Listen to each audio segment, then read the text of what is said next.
So hello everyone, we are really delighted Rebbetzen Kaplan speaking to us this evening from Eretz Yisrael on why is Yerushalayim called shel Zahav. Rebbetzen Kaplan was Rebbetzen at Hampstead Garden suburb shul. She's a trained social worker. She made Aliyah, living now near Yerushalayim, and we're very grateful for her giving the shir so late for her. It's 10:30 p.m. her time. I have a couple of dedications before I hand over. Shir's dedicated Lilonish Mas Yosef Ben Lapidus, Zichrono Livracha, father of Rodney Berman, whose yahrzeit was the 12th of Tammuz. Also dedicated Lilonish Mas Emi Morossi Le Bas Yitzchok, Zichrono Livracha. I hand over to you now, Rebbetzen Kaplan. Thank you very much. Thank you. So good evening, everybody. It is really lovely to be back in England a little bit with you. My heart is definitely in Eretz Yisrael, but England holds a very special place in my heart. As Susan said, I did grow up in England. I left England at the age of 16. My family made Aliyah, and then we came back to Eretz Yisrael 2 years ago, but we were 7 years in Hampstead Garden suburb. So England is definitely part of who I am. I can't get away from that. And it was also very nice to know that this week, this Shabbos, we're now in tune. You had 2 Parashiyot this weekend, and so we are now together, which is very nice because it felt a bit strange, this dissonance between different Parashiyot going on between Eretz Yisrael and England and the diaspora. I just tell you a little bit where I am at the moment, so I think it always helps to understand where somebody is. So we live in a place called Tekoa. I don't know if any of you have ever been to Tekoa or know of Tekoa. Please God, when the pandemic is over, you are all very welcome to come and visit us here. It's a very beautiful part of Israel. We are south of Jerusalem. We are actually part of Gush Etzion, which I presume a lot of you know, but most people know the west part of Gush Etzion, Alon Shvut, Elazar, Efrat, which isn't part of Gush Etzion, but it's next to Gush Etzion. We live on the east part of Gush Etzion. And if any of you have ever been to the Herodian, we are at the foot of the Herodian. So outside, we have the most stunning view of the desert. We can see the hills of Moab, and we have the Herodian. So just so you know where I'm speaking to you from, and the invitation is there for you to come and visit us, please God, soon. So basically, this week, on Thursday, we're going to have Yud Zayin B'Tammuz, the 17th of Tammuz. And my question to you, a rhetorical question, we're not going to open mics now, but we will a little bit later on. But at the moment, it's more a rhetorical question. How long in advance do you prepare for Pesach? And I would presume there's some people who are going to say, well, yeah, I'm a Tu B'Shvat type of person. And there are others going to say, no, Purim. And a few will say maybe 2 weeks before. But there's definitely preparation before we start Pesach. And if I was to ask you about Sukkot, well, you have Rosh Hashanah and you have Yom Kippur, so it's difficult sometimes to really get prepared, but it's definitely a good few days before. Now we know that Tisha B'Av, the preparation for Tisha B'Av is the 3 weeks. We start on Yud Zayin B'Tammuz, and we have those 3 weeks to prepare us for Tisha B'Av. We have the 9 days that start on Rosh Chodesh Av all the way to Tisha B'Av. The question is preparation for Yud Zayin B'Tammuz. During those 3 weeks, a lot of the conversations that will be had and a lot of the Shiurim, and I presume your shul is going to be full of different Shiurim, a lot is to do with how we can better ourselves. Why were the 2 Betei Mikdash destroyed? Different things about Churban and destruction and resurrection, all sorts of things will be discussed in your community, I presume then. But what I think is really important going into Yud Zayin B'Tammuz is to really understand what is Yerushalayim for us. We're going into a time where we're going to be thinking about the Beit HaMikdash all those years ago that was destroyed. But what is Yerushalayim for us, for each and every one of us, and where does it find us? And I think it would be a nice idea. Obviously, you don't have to take this on, but if you want to, is we've got 5 days leading up to Yerushalayim. I'm going to be talking about Yerushalayim today, but it would be really nice every single day finding a little article, a story, a song, a poem, watch a little film, something to do with Yerushalayim that will get you in the mood for understanding what is Jerusalem for us. Where is Jerusalem? Well, where it is we know, but where is it within us? Where do we meet Jerusalem? So tonight, what we're going to do is we're going to go on a little journey about Yerushalayim. We're going to start with Tehillim. We're going to start with the whole thing of the exile, and we're going to get to modern Israel with the song, of course, Yerushalayim shel Zahav, because in the title, the song is already there. So I'm going to start by sharing a document. I am really, really not very good at this technical stuff. My husband is in the other room waiting if I need any help. So I'm going to try and do this by myself. I haven't been great at this recently, but I will try. No, that's not what I want. Okay, so that's not the one. 1 second, sorry. Hold on. Going back.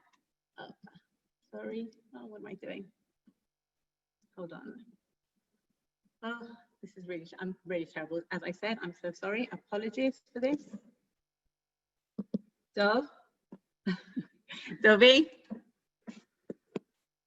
Okay, wait a second. Sorry. Oh. Dov. Dov. Hold on. Yeah, I'm okay. I think I'm okay. Okay, perfect. Can you see this? Yeah. Okay, perfect. Now you can see it. Yes? Finally, I did it. I managed to do it. Okay.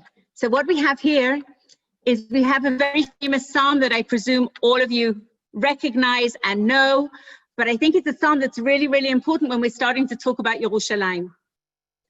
And it's, I'm going to jump between the English and the Hebrew, but Al Narot Bavel. And a lot of people will know already and start singing. Possibly there's a Don McLean song that had on by the rivers of Babylon that we can all sing together. But we're going to start with understanding a little bit of going back, the whole idea of where we're supposed to be and our sadness for losing Yerushalayim. Al Narot Bavel, Shav Yeshavnu V'gam Bachinu, V'zacharnu Et Zion. By the rivers of Babylon, there we sat, we also wept, and we remembered Zion. I want you to picture where they're sitting. A beautiful, probably really a beautiful river.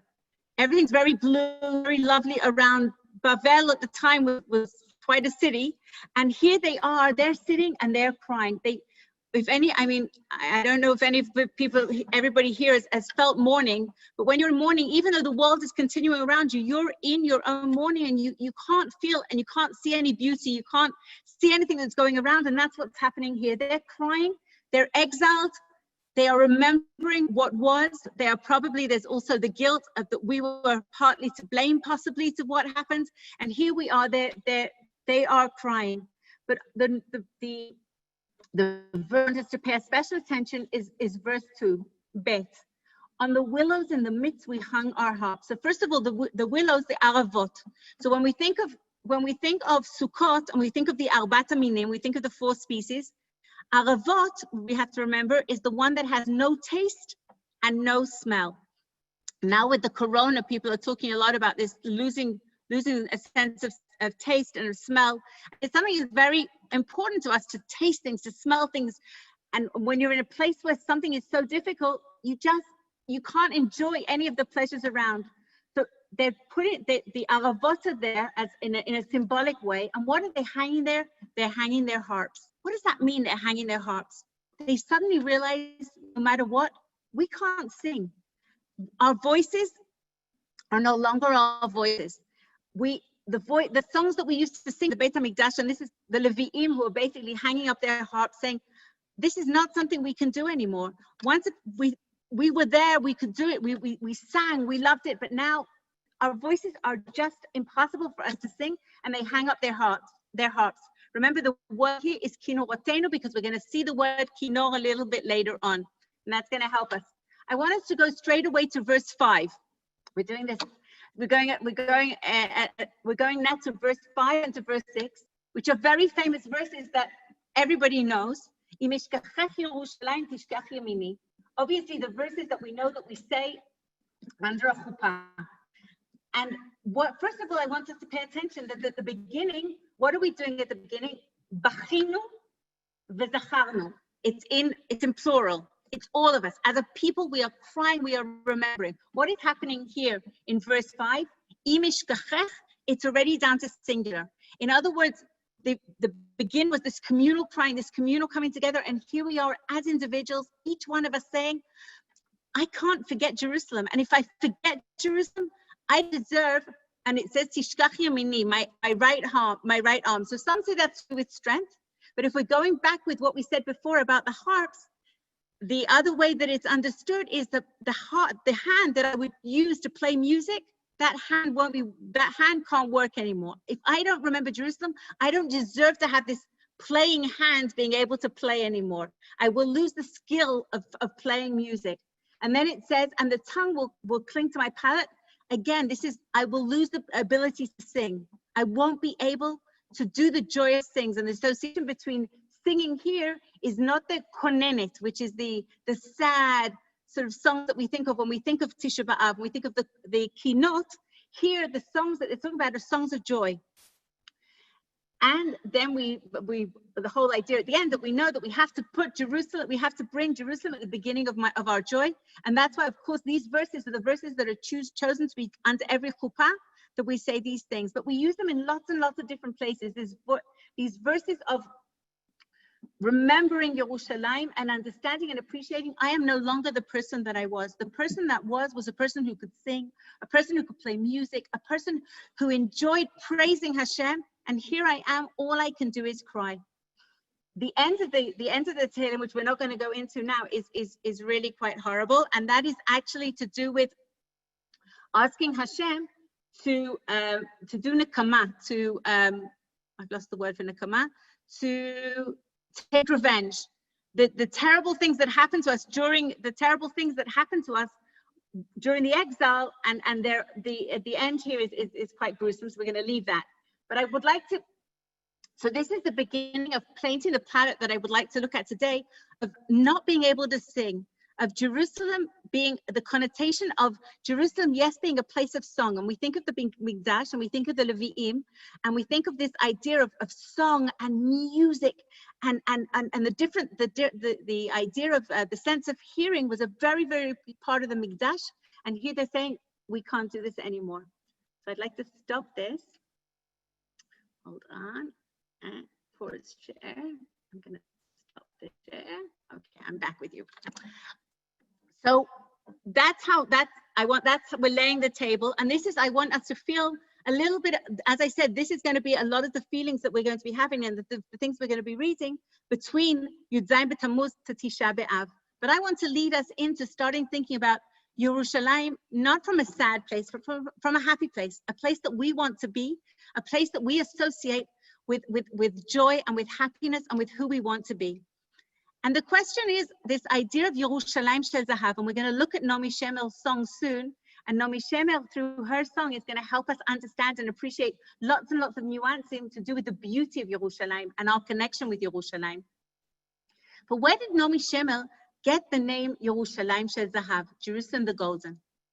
So it's very interesting. I've been reading Naomi Shemel, by the way, her Yerushalayim was a week ago. She died 16 years ago. And as you all know, she was one of the favorite poetesses and songwriters of the country, and wrote many, many, many songs. But obviously the song that she's most associated with is Yerushalayim shel Zahav. Naomi Shemel grew up on a non-religious kibbutz. And one of the things she tells is when she was very young, they had in the kibbutz two teachers who taught them Tanakh and taught them Talmud. And she remembers at the age of, she said she was maybe in year 3 or year 4, maybe a bit older. And she remembers hearing a beautiful midrash from the Gemara talking about Rabbi Akiva, and we're going to look at it in a minute. And there we see for the first time the idea of Yerushalayim shel Zahav. And she said it stuck in her mind, that beautiful, beautiful story as a young girl. And you can imagine a young girl with very lovely, wild imagination. And as she's listening to this beautiful love story, she parks it in the back of her mind. And a little bit later on, we're going to see when she decides to bring it out and how that becomes her story, her story. So I would like to. Okay. So we have here the Gemara from Masechet Nedarim. And here in Masechet Nedarim, we have the beautiful story that I'm sure all of you know already, but I think no matter how many times you hear it, it's such a beautiful story. And I think one of the wonders of Rabbi Akiva is Rabbi Akiva gives us all a feeling of that we should never have despair, that we're never too old to learn anything. We all know that Rabbi Akiva was a shepherd, and at the age of 40, for the first time learned his letters and was discovered by his wonderful, who became his wife, Rachel. Rachel, we know, was the daughter of Kalba Savoie. Kalba Savoie was a very rich and influential man at the time in Yerushalayim, and she basically noticed her father's shepherd, and noticed that this man was not just a regular shepherd, and she saw this incredible potential in him. And the Gemara starts talking about Rabbi Akiva ro'eh shel Kalba Savoie. Rabbi Akiva was Kalba Savoie's shepherd. ראתה רחל ביתו של כלבה סבוע שהוא צנוע ומעולה. What did she see? She saw that he was modest and he was great. In other words, she already saw in him this incredible potential. ואמרה לו, אם אתקדש לך, תלך לבית מדרש.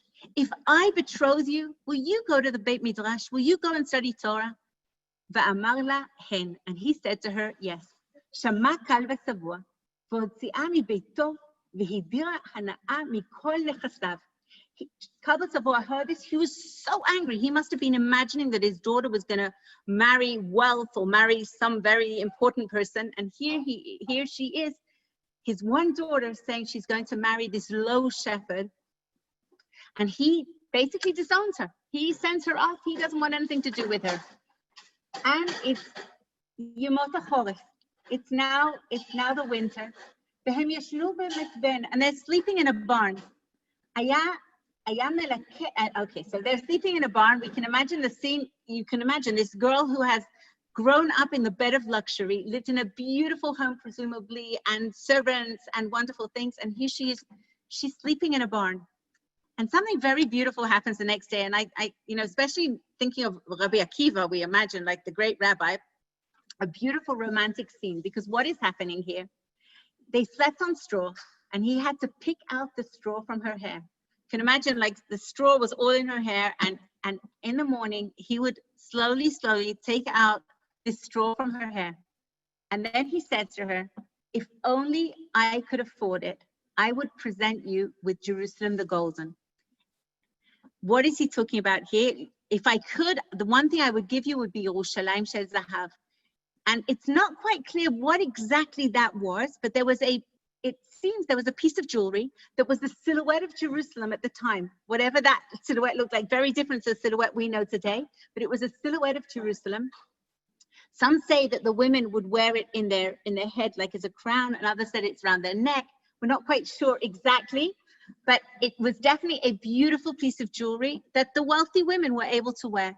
And he says to her, if only I could, and it must have been with the gold playing. You can imagine that maybe possibly the sun came through the barn or something. I mean, I'm making this very romantic story. I'm not sure it was quite like that, but this gold, and the association was, I'm going to one day, please God, give you Yerushalayim shel Zahav. That would be the thing that I would want to give, say thank you for all the things you've done for me. The story continues. This story goes on. The story in the Gemara is quite long, but this goes on a little bit longer now.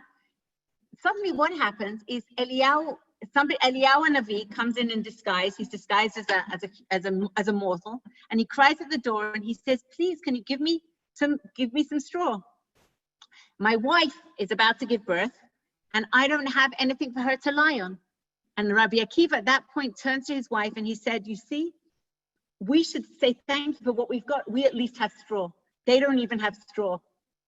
The story continues, and I'm sure most of you, you know the rest of the story, that after this, Rabbi Akiva goes off and he goes and studies for 12 years, and Rachel is left alone in poverty in the barn, but is very happy that her husband is studying Torah. After 12 years, he comes back, and as he's coming through the door, he's just outside, and he hears somebody say to his wife, Rachel, look at your husband. He leaves you. He abandons you. And she says, if he could hear me now, I would want him to study another 12 years. And he, according to the continuation in the Gemara, he doesn't even come inside. He goes out, goes and studies for another 12 years. After 24 years, he comes back with 24,000 students. And at that moment, there's this Kalba Savoa, of course, he's this big rabbi coming, and he goes running towards him. And Rachel, who you can imagine, a woman possibly in tatters, comes towards them, and there's the students start pushing her away, like this old crazy lady. And Rabbi Akiva stops them, and he says, my Torah and your Torah is her Torah. And what's beautiful about this story in the Gemara is we have love, we have chesed, and we have Torah. And we're going to put this together because I think when we think of Yerushalayim, those are three very serious elements of Yerushalayim. Love, our love for Yerushalayim, and Kadosh Baruch Hu's love for us by giving us Yerushalayim. Definitely the idea of chesed that is associated with Yerushalayim, and we always talk about Olam Chesed Yibaneh, the world that when we do things with chesed, that's when there's going to be a binyan. That's when things are going to come together again. And the next Beit HaMikdash Be'ezrat Hashem Yibaneh al Chesed, and the last, of course, is Torah. So this story in Nedarim puts it all together in such a beautiful way. Now, before we continue, what I would like to do, just before we go and see, we look at Nomi Shemer a little bit, and we understand the beauty of Yerushalayim and what Yerushalayim is I want to invite you to come and join me on a very quick journey of Yerushalayim. I found a beautiful film, very short film clip of Yerushalayim, and sadly, because at the moment, I know that most of you can't visit unless you've got Israeli passports and you're willing to do the 14-day I've lost my English words, but you know what I'm talking about. So I decided to bring Yerushalayim to you before we look at Yerushalayim shel Zahav. So please enjoy this film together.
Okay.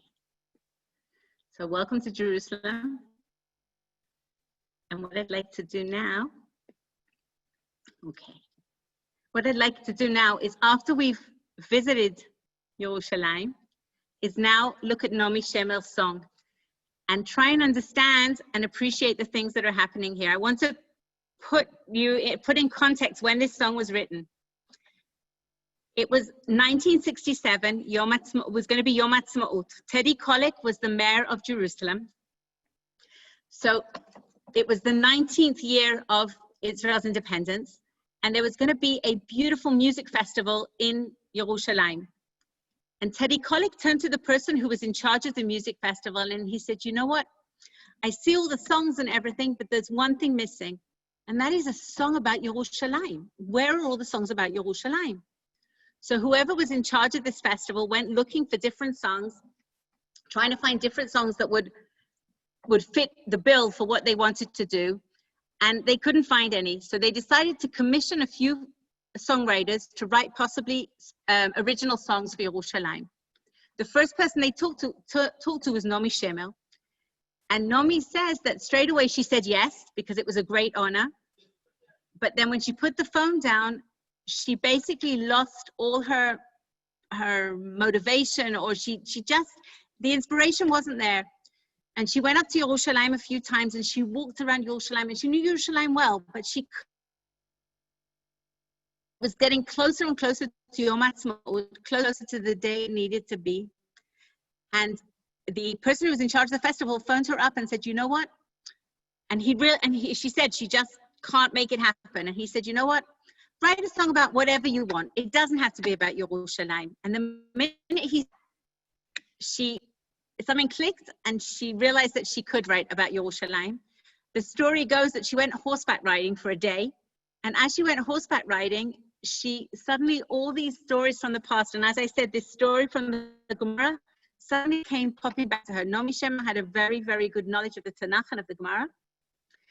And she, through this song, borrowed all sorts of things. Now we have to remember, Yom Ha'atzmaut, before the 6-Day War, Jerusalem was separated. The Jordanians had part of the city. We had the other part.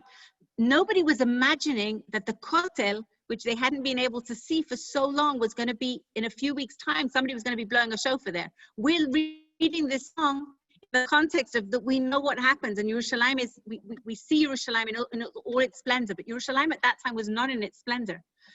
And this song became a song of pining, a song of dreams and of wishes. And it's really interesting because some of the soldiers who at the time were going to fight, and we know that the 6-Day War was on all different fronts, that actually this song is what made them suddenly realize what they're really fighting about. Till that moment, it was sort of a bit of a mess to them. And with this song, it suddenly became very clear to everybody what was going on here. And it was played on the radio non-stop. In fact, the Reader's Digest said it's a song that conquered the city. So this song has almost magical powers, and I'd like us to look at it today together. As I said, in preparation of Yud Zayin B'Tammuz, in preparation of us also realizing and appreciating what we have, but also pining for the Yerushalayim that we, Be'ezrat Hashem, want to be in the near future. So I'm going to do it with the Hebrew and the English. The English, obviously, one thing I always say about translation is a bit like commentary, because when you translate something from Hebrew, you have lots of different words you can choose from, and somebody has to choose a word, so it's not necessarily always the right word.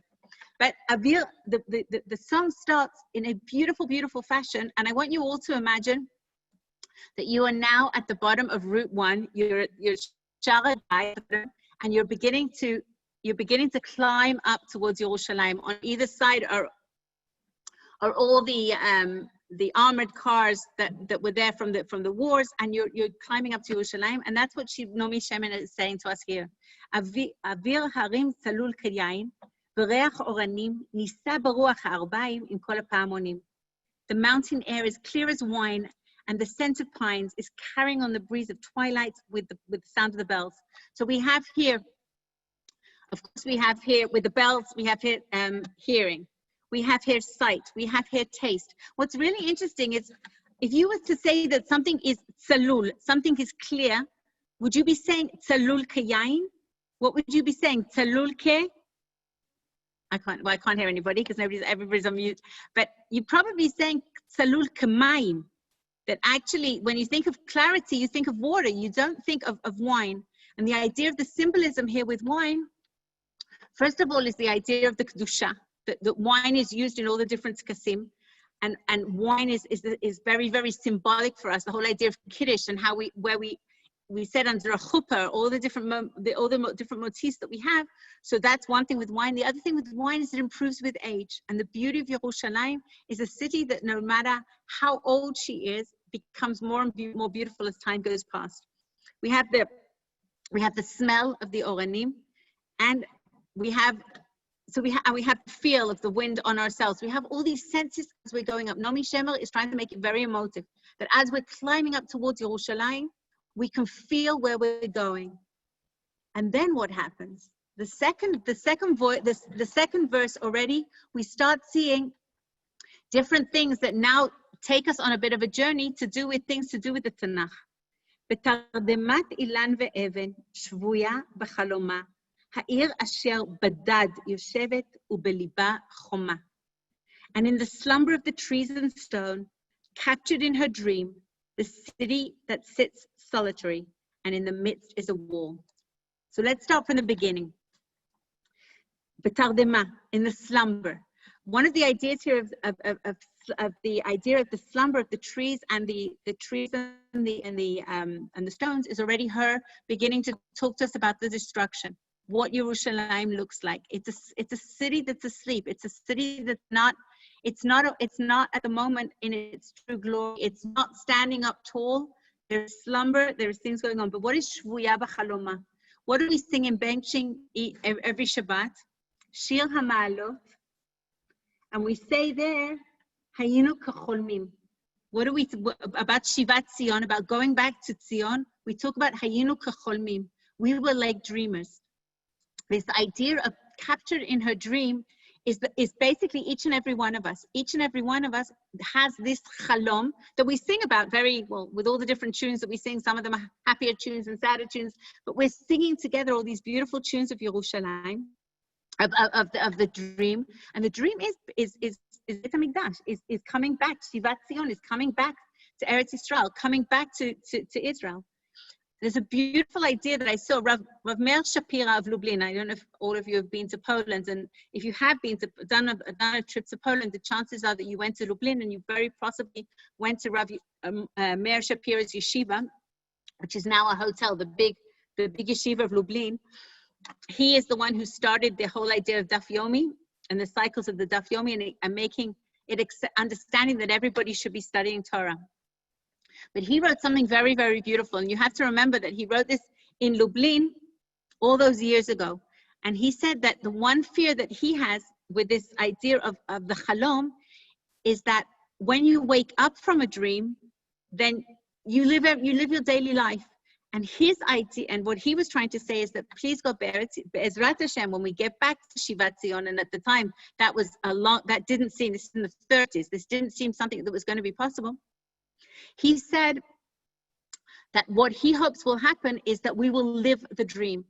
This idea of living the dream means that as we walk through the streets of Yerushalayim, we feel like we're still in a dream. We never take Yerushalayim for granted. We never take Shivat Zion for granted. And I think at the moment, as I said before with the pandemic, I was saying to my husband before, we live now very close to Yerushalayim. For 7 years, we lived in Chutz La'aretz, and now we live very close to Yerushalayim. And on a given day, we can go into Yerushalayim maybe twice, 3 times. And I don't want to find myself taking Yerushalayim for granted. I don't want to find myself being able to get to that place, how so many people dreamed and cried, and Yerushalayim was something that they so hoped that would be part of their lives. And here I am, able to get in my car, go to Yerushalayim, come back, and I don't want to take it for granted. And what Rav Meir Shapira really echoes in my mind, this idea that we should be walking the dream, continuing living it as though we're living a dream, appreciating the beauty of the fact that Kadosh Baruch Hu has given us the opportunity to come back to Zion. And now we have Yerushalayim shel Zahav, shel nechoshet v'shel or, halo lekol shiraich ani kinor. So Yerushalayim shel Zahav, I explained to you before, that is definitely, Nomi Shemer says that she took it from that beautiful Agadata of Rabbi Akiva, this idea of Yerushalayim shel Zahav. She saw the beauty, this idea of him wanting to give her the beautiful Yerushalayim, and that's the Yerushalayim that she saw as this wonderful, wonderful gift, as this wonderful jewel, as this thing that would sparkle, as this thing would be part of Chesed, and that's where the Yerushalayim shel Zahav is from. Shel Nechoshet, the idea of Nechoshet, so Nechoshet is a very strong metal. But we also have it in the Migdash. We have the Mizbeach Nechoshet. The Nechoshet is mentioned lots of times, but there's the Hebrew word of Nechoshet, the same shoresh, the same root, is also Nechishut. Nechishut means to stand up for something, to be strong-willed, to want something to really happen. So it's Yerushalayim shel Nechoshet v'shel or. And what is the or we're talking about here? So we know that we say in our tefillah, we say, Or Chadash al Zion Ta'ir. May a new light illuminate Zion. And what's happening here, the Or that we're talking about is this Or Chadash. There was a light of the past, but there's also this light, this new light that's going to be coming again and again and again and again. And each one of us, I think, as we come and we meet Yerushalayim a different way, we see a different part of light that's lighting up as well. So the idea is, each one of us is part of the light, and we are seeing the light. The Or Chadash al Zion Ta'ir. May a new light on Jerusalem be kindled. And just opening brackets and closing brackets for a second, our granddaughter, just had her bat mitzvah, and her name is Ta'ir, which means to illuminate. And the pasuk that was on all her things were Or Chadash.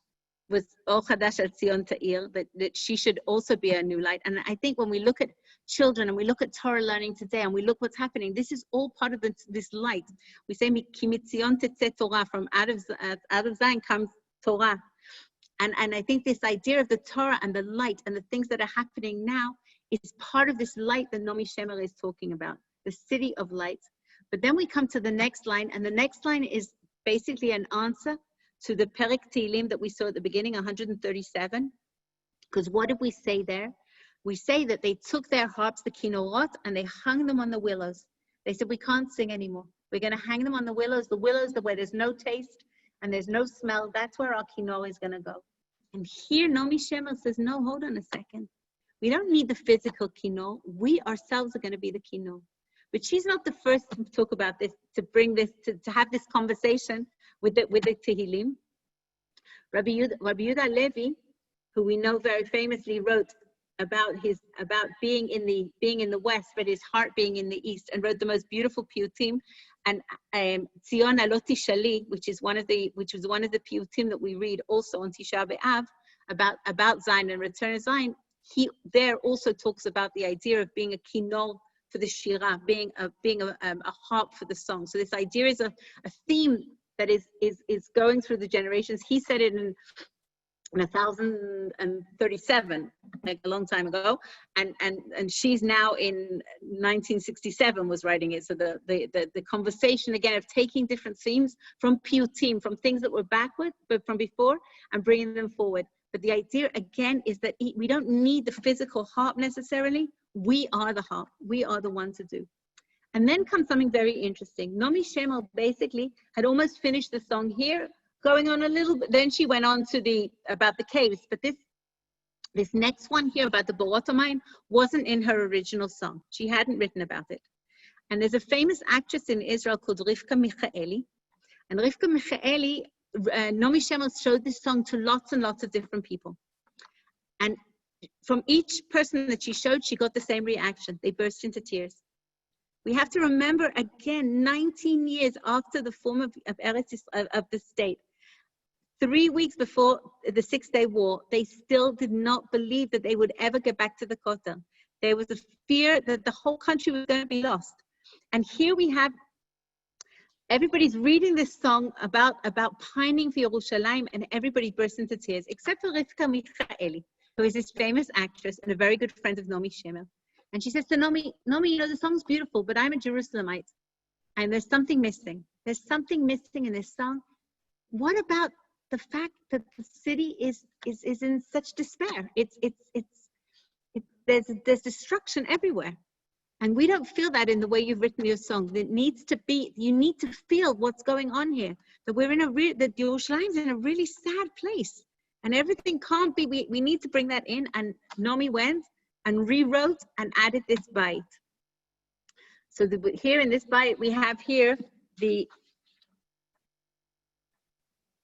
Echa, which of course is again very emotive. Echa being Echa from Lamentations, the first word in the Megillah of Lamentations. It's also Yeshayahu uses the word Echa, and that's the Haftarah that is read on Shabbat Chazon, the Shabbat before Tisha B'Av. So we have Echa yavshu borot hamayim, kikar hashuk reka, ve'en pokedet har habayit be'ir ha'atika. So here we have again, the cisterns are dry, all the wells are dry, there is no water, the marketplace is empty, and no one frequents the temple mount in the old city. And when she was asked about the borot hamayim, there was a whole thing going on about what exactly are we talking about this idea of not having water. And suddenly what came out was actually, when we think of water and we talk about water for us, and we all know this, is the water is symbolic for Torah. And when it's saying here that the water was empty, the wells were empty, it was like there was no Torah in the city. It's amazing if you think who Naomi Shemer was, but basically saying the Jewish culture that was there, that was beaming, that was part of the city, and that should be part of the city, it wasn't there. The wells were empty. Everything was dry. Everything was empty. And we have the word echa again. This idea of the sadness of lamentation, this loneliness, this emptiness. The marketplace, which nowadays when you think of marketplace, you probably think of Shuk Machne Yehuda on a Friday, which is busy and bustling and whatever. But an empty marketplace is so sad. Nothing going on there. It means no food, no drink. There's nothing going on. But as I said, the symbolic idea here also is that Jewish people aren't there. There's nothing going on from the Jews aren't there. It's taken over from the Jordanians are there. The Jews aren't in this part. And of course, Har HaBayit, she mentions Har HaBayit here. We continue with here with this Echa. It's almost like she's having it echoed all around as well, because it's inside the caves. And it's in the wind. The wind is blowing, and the caves and the howling, and it's all about this idea of that there's no sound of voices, there's no joy, there's no song, there's nothing happening in the city. And when it says no one descends to the Dead Sea by the way of Jericho, this is in conversation Dafka with Dvorah Nevi'ah, with Deborah the prophet. In the book of Judges, it talks there again of this idea that there are certain places that you can't go, certain areas, certain roads that are closed, that are blocked, that you won't be able to go to them. So the symbolism of not being able to go that way down by Jericho is her way of saying, hold on a second, we're not part of this land at the moment. We are living in one part of the city, but the city that we really most care about, and I want to go back again to before at the end, v'libah choma, the heart. The idea in the English it translates, and in the midst is a wall, but actually the word in Hebrew is lev being the heart of the city it's by itself. There's nobody there. And this, again, the mountains and the caves and the howling and what's going on there. And it's amazing. I can't say it enough how the Jerusalem we know today and love, and the bustle and the hustle and the kotel, and even now with Corona, the kotel has been divided into little subsections, and you have to go into one and then out of another, and you're allowed to actually stand at the wall for a couple of seconds.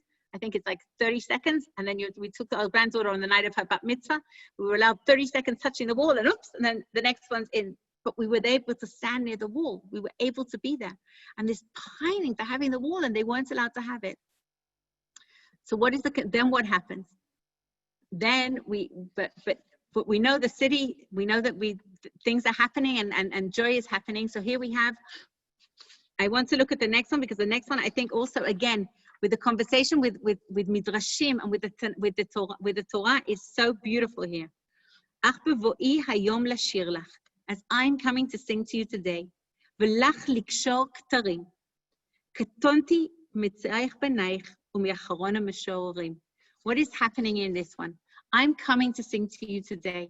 Again, it's in the personal. It's in the individual. The individual is coming to sing to Yerushalayim. It's not the group. It's, again, going back to the Psalm 137, that we started off as a collective and then we went to individuals. It was the individual who had to remember. And here she's saying, I'm coming to sing you. And what is this adorning of crowns? Naomi Shemer seems to have a very, I don't know whether the word is admiration or a caring for Rabbi Akiva. Rabbi Akiva obviously is an important person for her. And there is a beautiful, midrash in Masechet Melachot that Moshe Rabbeinu goes up when he goes up and sees Kadosh Baruch Hu, and he sees Kadosh Baruch Hu busy with all these crowns on letters and drawing things. And Moshe Rabbeinu says to Kadosh Baruch Hu, "What are you doing, Hashem? What is this? What are all these crowns? What are you busy with?" And the answer he says is, one day there is going to be Akiva ben Yosef, and he will know to understand what each of these crowns are, and each of these crowns will help him interpret the Torah. And that Akiva ben Yosef is, of course, Rabbi Akiva. And Kadosh Baruch Hu, according to this midrash, is saying that the crowns that are there are, the Torah is evolving, and there is sodot, and there are secrets that only later, even Moshe Rabbeinu can't understand them. But we also know that when the Bnei Israel was standing at the bottom of Har Sinai, there's another beautiful midrash that's in Masechet Shabbat that says that the Malachim, the angels, came and tied on the heads of Am Yisrael 2 crowns on each of their heads. And you can imagine this beautiful picture of like angels going around and putting crowns. It's a midrash, but it's this idea of crowns, again, is something that's already in the text from before. And here we have Naomi Shemer saying that I'm and to adorn crowns to you. I'm coming here to put the crowns on you, Yerushalayim. I'm here to do that. I'm here to do this for you, for Yerushalayim. And then she says, least worthy of the youngest of your children. Katonti. So first of all, before I go to the youngest of the children, I want to look at the word katonti. And I'm sure to some of you, some of you will remember with the story with Yaakov, with Jacob, when Jacob is saying to Kadosh Baruch Hu, when he's alone, when he's all by himself, before he's going to meet Esav, and he says to Kadosh Baruch Hu, Katonti mikol chasadim. I don't understand how I deserve all this incredible chesed, all these wonderful gifts that you are giving to me. And this katonti is a word that we also use in modern Hebrew today. We want to say that I'm very small in you know, when somebody will say, ask you to do something, you say, oh, katonti, I can't do something so great. I'm just a small person. So that's one idea of katonti, is to do with this idea of gratitude, of appreciating what I've got. Katonti mikol chasadim. Yaakov Avinu says to Kadosh Baruch Hu, I'm so grateful for all of the chesed you did with me. But when it also says the youngest of your children, it also has to bring to mind King David. David, we're in Yerushalayim, which is the kingdom of David. And King David, we know, was the youngest. He had 6 older siblings, and he was the youngest, and he was the one who was anointed king. So again, here we have the symbolism of the least worthy. Possibly King David maybe thought that he had older siblings, and here he is becoming becoming the youngest of your children and becoming the king. And the last of your poets, again, this idea of Nomi Shemer, from her perspective, saying, who am I to write you a song, Yerushalayim? You are far greater than anything that I could be writing a song for. So we have that as well. We're going to continue, so because I see time is running out. So we're going to continue on with our song and understanding and appreciating our beautiful Yerushalayim. Ki shimech saruv al sfatayim, ki nishikat zaraf, im eshkachech Yerushalayim, asher kula zahav. So we have here already im eshkachech Yerushalayim, which is the same im eshkachech that we had in Psalm 137. But what's happening here? Nomi Shemer is saying that even saying the word Yerushalayim burns my lips. It's like such a holy word, such an incredible thing that who am I to even say it on my lips? My lips are being burnt. And the idea of the saraf here is, when we say on Pesach, lo al yedei malach, lo al yedei saraf. So the saraf is one of the angels of Kadosh Baruch Hu. So again, like the kiss of the saraf that the Midrash talks about, that as though the saraf, this angel, took one of the coals from the mizbeach, from the altar, and that's what she's saying. That's why it's scorching me. Like taking one of the coals from the altar is going to scorch on my lips. I can't even say Yerushalayim. It's too holy for me. And then she continues with this idea, Im yashkachech Yerushalayim. How can I even begin to forget you, Yerushalayim? Asher kula zahav. What other thing do we know in Yerushalayim that was kula zahav? We're talking about the menorah. The menorah in the Mikdash, which was miksha chad of zahav, which was one piece of gold that was thrown into the fire and came out as the menorah. And what does the menorah represent for us? The idea of light and the idea of chokhmah. And that's what Yerushalayim is as well. So Yerushalayim shel Zahav, the beautiful Jerusalem of golden, but also the menorah, which is beautiful light, is shining out to everybody. And the chokhmah, this incredible knowledge that's coming from the Mikdash out to everybody, that's what Yerushalayim is as well. Yerushalayim is so many different things, and Nomi Shemer is bringing them all to us.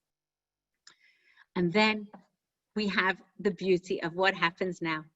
We know that this, as I said, this song was written and it was sung by Shuli Natan, who was a young soldier at the time, that Nomi Shemer's daughter, who was 11 years old, had heard her voice singing on the radio and said, Ima, this girl has a beautiful voice. And when Nomi Shemer decided she was using this song, she decided she doesn't want an orchestra. She wanted a wonderful, sweet soldier with a guitar singing this song quietly in Yerushalayim. So they sang this song on Yom Ha'atzmaut, and as I said, 3 weeks later, we have Yom Yerushalayim. 3 weeks later, and we didn't look at it before. I'm sorry, I missed. I meant to show you, but in the Perek Tehillim, in the Psalms 137, it talks that it uses the word Yom Yerushalayim there. Yom Yerushalayim for us today is a joyous time. We think of Jerusalem's reunification, but actually Yom Yerushalayim in the Psalm is referring to Tisha B'Av. Yom Yerushalayim there is the day of Jerusalem, the day of destruction of Yerushalayim. So this idea of what's happening now, we received Yerushalayim, and the whole idea of the 6-day war has happened, and Yerushalayim, and we have Rav Goren with the shofar, and we have Motagur saying Har Habayit B'Yadenu, this whole amazing thing happening, and Nomi Shemer is going around and playing music for the troops. And as she's by the Tzanchanim, I think it was the Tzanchanim, they said to her, Nomi, the song isn't complete. You have to finish the song. We have Yerushalayim. You have to finish the song. And so she added the last two verses. She wrote them. She scribbled them. They're actually these 2 pages. I wanted to put it on the screen for you, but I didn't get around to doing it. But it's in the National Museum in Jerusalem. Her notebook where she scribbled down these last two verses, and we have Chazarnu el borot hamayim. Again, we return not only to turn back to the wells of water are now full again. Judaism, Torah is there in the city. L'shuk v'lakikar, shofar koreh b'Har Habayit. That's a shofar of Rav Goren be'ir Atika. ובמערות אשר בצלע, אלפי שמשות צורחות, נשוב נרד אל ים המלח בדרך יריחו. And we can now again use the roads. And this idea of this, the sun shines in 1,000 different ways, is this beauty of what's happening, of Jerusalem coming together and the light and everything that's happening here. So that's Yerushalayim shel Zahav. And just before I finish, I want to just bring one more idea to you.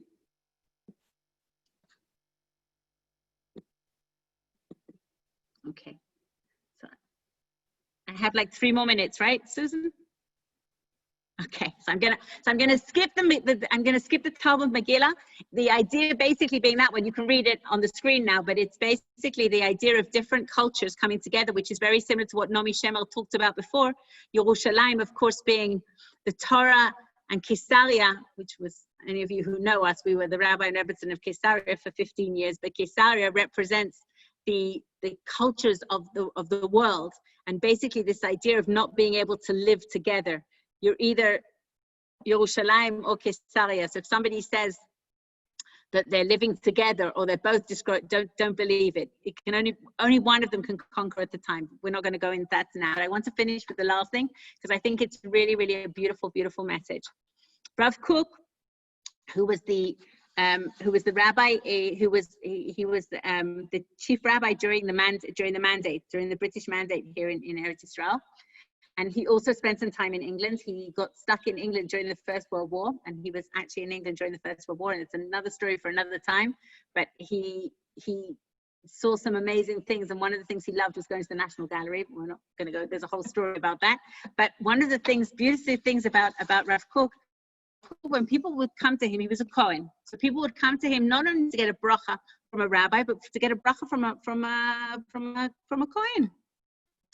And they would come to him to ask, as I said to him, for a bracha. He would always give this same bracha. And the bracha basically being, Hashem, when he would say, Hashem mitzion, ure betuv Yerushalayim kol yemei chayecha. And the bracha that he would give to someone was, besides the blessing that you, please God, will get from Hashem, from Tzion, that you should also to see the good of Yerushalayim all the days of your life. Meaning, Yerushalayim is a complex city, and there are all sorts of things happening there. But Rav Kook's blessing was from the Tehillim, saying that we have an obligation to look for the good in Yerushalayim. And when it says Kol Yemei Chayecha, no matter where you are, whether at this moment in time you can't get on a plane to come and see Yerushalayim and touch the Kotel, which is waiting for you all, we still have to look for Tuv Yerushalayim. We still have to be reading and singing and not forgetting Yerushalayim. It's important that it's part, and as I said, my invitation to you is for the next 4 days or 5 days till Yud Zayin B'Tammuz, is each day to find a little film about Yerushalayim, a little story. Make Yerushalayim part of who we are, of what we're doing. And Chodesh Tammuz, just to finish, Chodesh Tammuz, each one of the Jewish months has, from a Kabbalistic idea, is that we're supposed to be working on a different part of ourselves, improving a different part of ourselves. And Tammuz is all about sight. It's all about looking, having an ayin tova, having a good eye for things.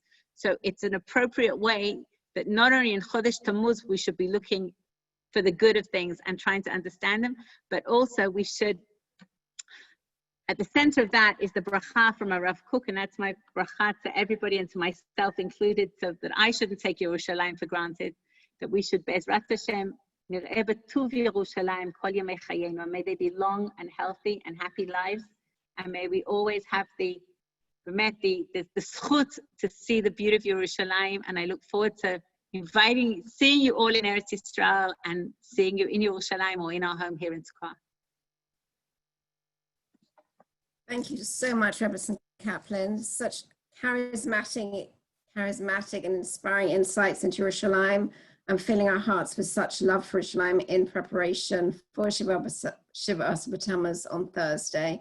We wish you Hatzlacha Rabba in all that you do in Eretz Yisrael. We're very grateful. We know it's very late for you at night, for giving up your precious time.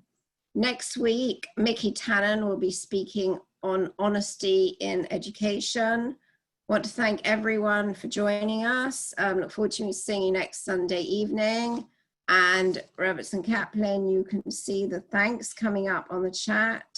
which is lovely. Thank you. So thank you. Very nice. Thank you.